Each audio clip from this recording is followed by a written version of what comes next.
Hey, H2O. A passage that's been encouraging to me in all of this is Psalm 27. I'd really encourage you to read the whole thing, but for this, I'm just going to focus on two verses. This is Psalm 27, 3 and 4. It says, "Though an army encamp against me, my heart shall not fear. Though war arise against me, yet I will be confident.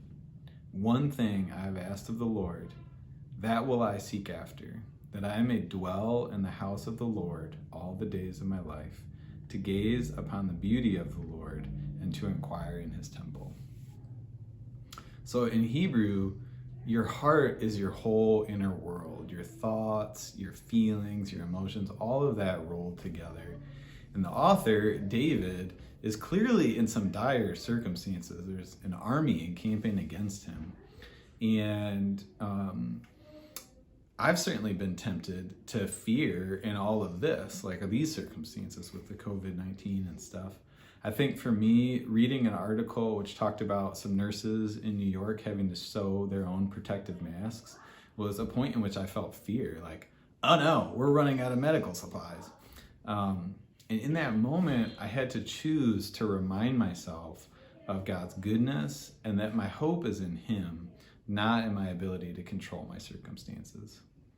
The author here is saying, even in these horrible circumstances, I won't go to fear or worry. Rather, he says, I'll be confident and trust in the Lord.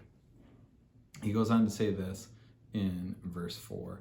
"One thing have I asked of the Lord, that I will seek after, that will I seek after, that I may dwell in the house of the Lord all the days of my life, to gaze upon the beauty of the Lord and to inquire in his temple."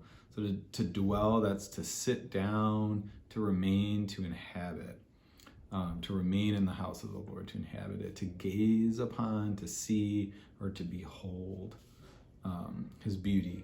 And his beauty, that same word means his kindness, to remind himself, to look at God's beauty and kindness in the midst of these circumstances. And then to inquire means to carry out an examination of the offering, to attend to reflect on, to look, inspect, or to search for. So he is going to God, looking for God, gazing on his beauty, reminding himself of God's kindness in the midst of tough circumstances. And for me, that's been a really helpful picture of what it looks like, or what it can look like, to walk with God through all of this, to let the difficulty of the circumstances drive me to God rather than to fear or worry, and to continually remind myself of who God is, that he's good, kind, powerful, in control, and that he loves me very much.